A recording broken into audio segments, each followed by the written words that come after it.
terima kasih sudah kembali bersama kami dalam Sapa Jember dan masih bersama Mas Anda. Masih semangat ya Mas ya? Masih semangat.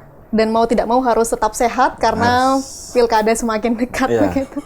Nah, seringkali Mas Anda yang menjadi dugaan laporan ataupun pelanggaran begitu dituding kepada calon petahana yang biasanya ini singgungannya terhadap penggunaan fasilitas negara. Apa sudah pernah ada laporan terkait hal itu? Terkait penggunaan fasilitas negara ada beberapa yang masuk ke kami.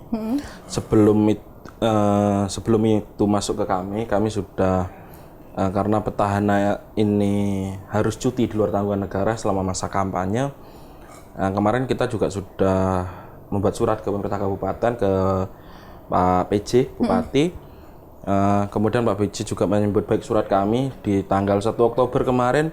Beliau juga mengeluarkan surat edaran kepada seluruh jajaran UPD, mulai dari Kabak, kemudian dinas-dinas, badan, dan camat-camat yang tersebar di 31 kecamatan terkait alat peraga sosialisasi atau alat sosialisasi punya pemerintah kabupaten yang menampilkan citra diri dari petahana ini untuk bisa diturunkan atau ditutup sementara ketika masa kampanye, seperti itu. Ini berbeda dengan pilkada sebelumnya mungkin ya, ketika kepala daerah atau petahana ini sudah harus cuti sepenuhnya, tidak seperti pilkada sebelumnya yang boleh bekerja dan kampanye ketika bedanya cuti kalau itu. Di 2020 kemarin cuti itu ya petahana ini bisa melakukan kampanye di hari libur, berarti Sabtu Minggu, dan dia bisa ngambil 1 hari di 5 hari kerjanya. Nah, kalau sekarang bunyi undang-undangnya sudah berubah, bahasanya yang bersangkutan ataupun petahana yang mencalonkan diri di kabupaten ataupun di daerah yang sama itu harus cuti di luar tanggungan negara bunyinya selama masa kampanye. Berarti kalau selama masa kampanye ini berarti mulai tanggal 25 September kemarin sampai nanti tanggal 23 November. Berarti selama 60 hari. Regulasi ini lebih fair ya Mas ya sebenarnya? Karena lebih kalau misalkan sambil bekerja ada situasi yang riskan nanti.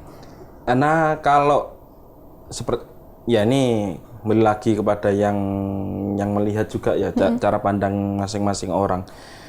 Nah, mungkin kalau yang dibilang fair, mungkin fair ketika mereka harus bertarung tanpa misalnya yang petahana ini cuti misalnya di 1 hari di 5 hari kerjanya. Tapi ya karena sekali lagi ya namanya pelayanan juga harus tetap jalan. Nah, harus tetap jalan gitu kan. Bagaimanapun ya kita kembali lagi ya kepada regulasi. Kita juga harus taat kepada undang-undang juga gitu kan. Kita kan hanya yang ada di daerah ini kan hanya sebagai pelaksana undang-undang juga gitu kan. Ya semoga ini menjadi evaluasi nantinya terhadap perhelatan nanti di 5 tahun ke depan ketika jabatan publiknya dijabat oleh pejabat sementara. Nah ini efektif atau tidak ini kan menjadi kajian kita bersama seperti benar. itu. Dan yang menjadi pencegahan peran Bawaslu ini terkait dengan kampanye hitam, kemudian politik uang. Kalau misalkan dengan bagi-bagi sembako ini pidana pemilihan tidak? Nah, kita lihat dulu ya terkait pemberian uang itu dalam bentuk apa. Nah, di PKP itu jelas ketika untuk misalnya kegiatan kampanye dan sebagainya itu boleh memberikan namanya transport gitu kan, tapi tidak boleh dalam bentuk uang. Sekali lagi ya, tidak dalam boleh bentuk uang. Nah, ya kita kalau tidak boleh dalam bentuk uang itu bisa secara uang real atau cash gitu kan, ataupun secara uang elektronik. Nah, itu juga tidak diperbolehkan. Tapi kalau misalnya ini untuk transport, nah misalnya dia dikasih voucher, silahkan nanti misalnya salah satu calon ini kerjasama dengan salah satu SPBU mungkin. Nanti transportnya voucher ini ditukarkan dengan bensin di SPBU tertentu. Nah, SPBU tertentu. Nah, itu sekali lagi tetap boleh. Kemudian terkait misalnya perlombaan. Perlombaan misalnya mengadakan namanya jalan sehat, misalnya lomba apa. Nah, hadiahnya juga sudah jelas, regulasi sudah mengatur jelas per item, per barang itu harganya maksimal itu 1 juta. Tiap barang. Baik. Nah, jadi dan itu disesuaikan dengan harga pasar misalnya. Kan misalnya ngadakan jalan sehat, tapi hadiahnya umroh. Nah, ini kan juga tidak mungkin gitu kan, karena hadiahnya sudah diatur jelas gitu kan. Misalnya, oh hadiahnya mobil, ini kan jelas tidak mungkin itu karena per item itu sudah diatur jelas bahwasanya per item ini harganya maksimal itu 1 juta. Oke, seperti baik. itu. Tidak boleh dalam bentuk uang cash ya? Tidak boleh. Baik. Sekali lagi. Nah, untuk menjawab tudingan kalau misalkan Bawaslu dianggap tidak netral nanti di kemudian hari, ada sengketa dan lain sebagainya, apa upaya untuk menjaga integritas dan netralitas itu sendiri? Kalau dari kami untuk menjaga netralitas kami selalu berikhtiar, bahwasanya kami akan tetap bekerja secara profesional. Kami tidak tebang pilih.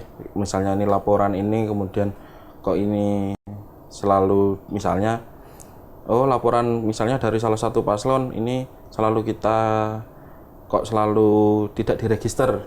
Nah, semua laporan ketika itu sudah memenuhi syarat secara formil dan material, semuanya tetap kita register. Dan kita berlakukan adil ketika kita proses kajian dan lain sebagainya, ya tetap kita melakukan namanya proses kajian, seperti itu. Baik. Mas Anda, tentunya kita berharap pilkada ini berjalan dengan lancar dan sukses. Apa harapan untuk masyarakat?